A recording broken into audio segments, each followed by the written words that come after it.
Hey everybody, Roxabox90 with another top 10 EDH Commander card countdown. Today we're going to go through the top 10 Magic Origins Commander cards. I know it's a little bit late compared to my other top 10, but I still think it's worth doing because why not? Here we are.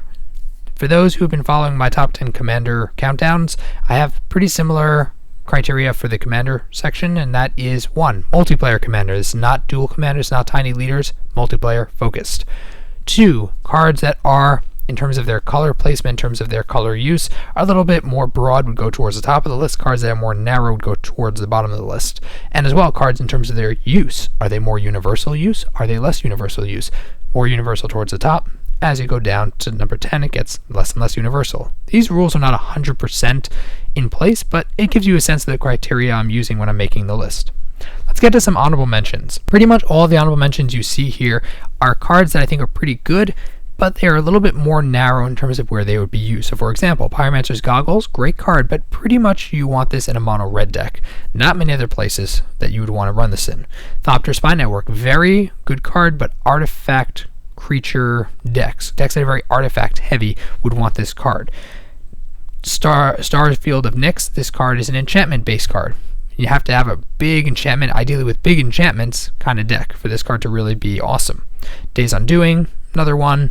This card is pretty much an Inekusar deck only because there are other variants like Windfall that are just better most of the time, except in part because of the exile clause on this card that makes it worse than others. And you can see here from the rest, they all have their narrow things. I'd also just point out Tainted Remedy as a card. Yeah, Beacon of Immortality in it, one hit kill, awesome, but the kind of decks that would use it for life gain or life manipulation are fairly narrow. These kind of cards are all pretty good, a little narrow. Let's look at the top 10 list, give you a sense of what my top 10 cards are for this set. Number 10, Talent of the Telepath. This card reminds me of Knowledge Exploitation, a card from Morningtide that was super cool. It still is super cool. Bribery effect for 7 that lets you take instants to sorceries. Really cool. This card's not quite as good, but I still think, given that it lets you look at 7 for 4 mana, more often than not, especially in a multiplayer environment, you'll have someone who plays lots of instant sorceries. You'll be able to abuse them. And the Spell Mastery gives you potential of doubling it up for 4 mana. I think it's a worthwhile risk, and more often than not, you'll hit something. Solid card, fun for Commander. Nissa's Revelations, number 9. This card is a scry-based card, but it reminds me of things like Momentous Fall. Sometimes you got to take risks. Momentous Fall, you sack a creature. Here you have to scry 5 and hope you hit something. But in more creature-oriented decks, this card could potentially be insane. It gives you massive card draw and life gain. Seems very reasonable for 7 mana. Even if you draw, let's say, 4 or 5 cards for 7 mana in Commander, sounds good to me. I think it's pretty solid. 8, Tragic Arrogance. This card is a form of Cataclysm, but I think better, which is also why it's 5 mana, not 4, but it lets you decide for each player what's going to go on. That, I think, is a really big deal. Yes, it's not a complete Wrath effect, but more often than not, you're going to be setting yourself up to be the one who wins from this situation. 7 is the Great Aurora. How often do we get green Wrath effects? How about just about never? A universal green Wrath effect? Huge, huge printing, Wizards. Seriously, this is the kind of card that we need for Commander, and we need more of. So, you get a card that is mono green, more oriented, but given how few green decks have Wrath choices, without branching into multiple colors, this kind of card, I think, is still going to make a splash, potentially even in 2-color decks, I think.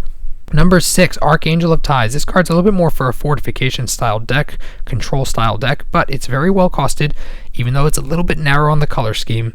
Very, very playable. I like that it gives you control of the attack field. It gives you control of the of when you're attacking and when your opponents are attacking. That's a lot of flexibility on one creature, and the 5 toughness at flying means that you can also block very Voltron heavy commanders early in the game. Seems pretty solid to me. Number 5, Nissa Sage Animist, or rather Nissa Vastwood Seer and Sage Animist. This is probably going to be more impactful in tiny leaders, but I think it's still a solid card in Commander. Being able to get you a forest card into your hand, 3 for 2/2, that kind of ramp with body is fine. The Nissa Sage Animist of itself has a card draw style effect on it, which is important for green, and its other effects are all fine. They're all good in Commander. There's no question. Maybe not quite as impactful as it is in Standard, but definitely playable, definitely solid. I like. Number 4, we have Liliana, the new Liliana. Liliana, Heretical Healer, Liliana, Defiant Necromancer. Liliana is a solid creature in of itself. Again, these kind of cards are probably going to be better in tiny leaders even, but here I think it's super easy for her to be out, another creature to die, whether even you sacrifice it or whether it just dies in itself. The flipping has the same discard effects as Liliana of the Veil. Being able to return creatures is nice. It's really nice. And her -8, of course, is a huge commander. It just screams multiplayer commander. I think she's very playable. I think she's honestly easier to flip in many ways than Nissa is. And I think she's a fantastic commander card. Number 3, Alhammarret's Archive. This card is a bit expensive, and the life gain thing makes it more narrow, but to be honest, 5 mana for an artifact that every time you draw a card, except the first one you draw 2 cards. There is so many ways to make this useful. So many ways to really abuse this card.